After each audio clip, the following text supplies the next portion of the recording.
Welcome back to Sports Talk ATL. I am Chase Earl, joined by Alex Sword. The Michael Soroka story over the last 3 years has been sad for all parties involved.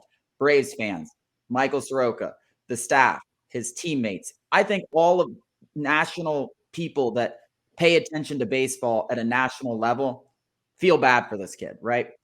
But we are coming to a crossroads here in the entire situation, at least as far as the Braves are concerned in his future with the team. He is on his final year of arbitration. He is going to be owed $3 million. That's his projected salary. Maybe they settle for a little bit lower than that. Who knows what the end decision is? Maybe the Braves non-tender him, because the fact of the matter is the guy is out of options, which means he cannot be sent back to Gwinnett. Like, he cannot be sent back to Gwinnett. He has to be released. He has to be DFA'd. He will become a free agent.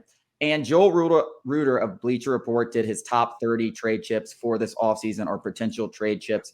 And Michael Soroka made the list. He was like number 27, which is for obvious reasons because of his injuries and everything.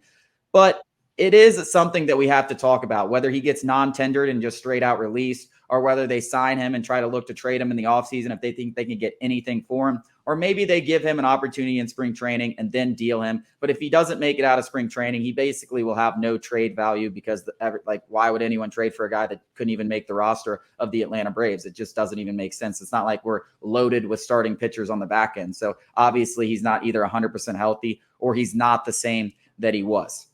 So I think Braves fans are going to have to come to the realization that there is a very, very possible chance that Michael Soroka is dealt or released even before he gets to spring training.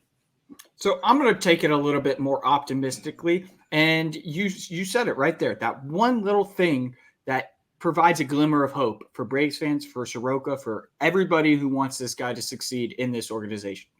The rotation is up for grabs. There are two secure spots. Charlie Morton might retire. Kyle Wright's already out for the year. AJ Smith-Shawver, Bryce Elder, Jared Schuster, keep naming the guys. Soroka, all these guys, are going to be vying for just three spots, and then you obviously need depth. Soroka would be kept over other guys who had options if it was close enough. So I think that, optimistically thinking, that was his first full season back. Let's give the guy time. Maybe he comes back full offseason, working on his stuff, working on his control, and comes into spring training, surprises a few people.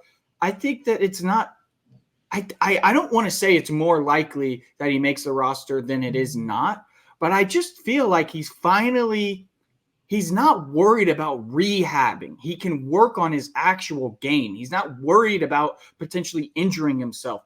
He can work on his stuff, his mechanics, his approach. So I do want to be a little optimistic in this scenario that, maybe he does come out of spring training with one of the spots. It's not like this guy's old. It's not like this guy, he was just an absolute bum when we saw him. He had really good stuff. The control was just off. He gave up too many home runs.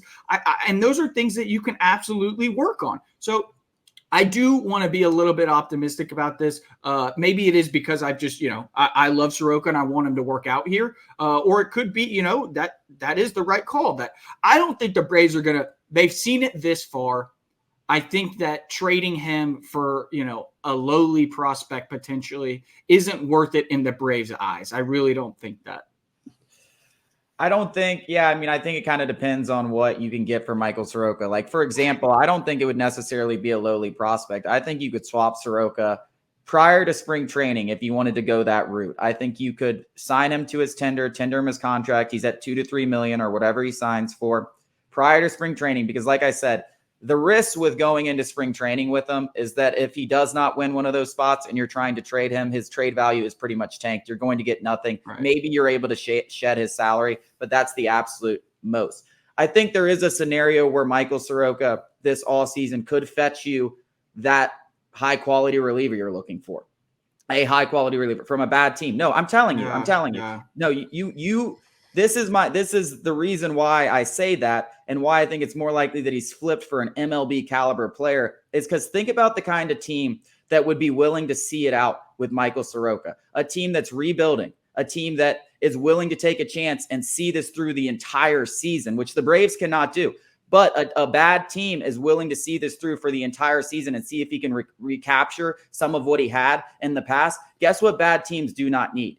relievers. They do not need relievers. There's no point for them to have relievers on their roster, basically. So, and I'm not saying it's going to be the best reliever in the world, but a guy that can throw 99, 98, 99 and has some potential, definitely in the card. So I think it's much more likely that he goes to a rebuilding team that can see the entire thing through. That's just something the Braves cannot do, because if he's not good, he's not going to be on the roster. So I think that is the most likely scenario.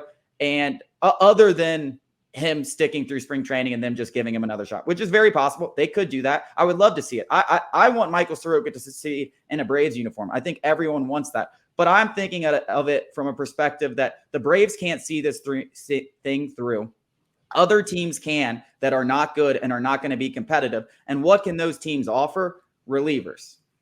I think that Alex Anthopoulos has seen time and time again that injuries are inevitable to the rotation, especially with the pitch clock. I mean, injuries are up among starting pitchers across the league, and that trend is only going to continue. That's just a fact.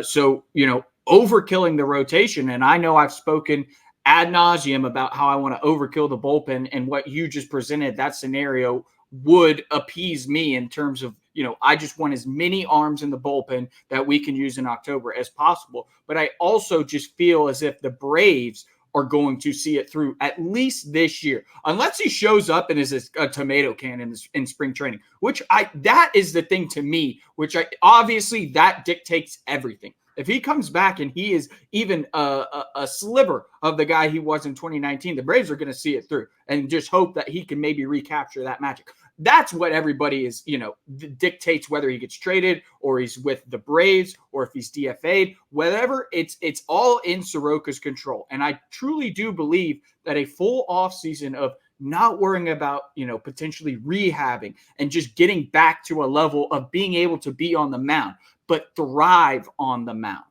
be that guy he once was.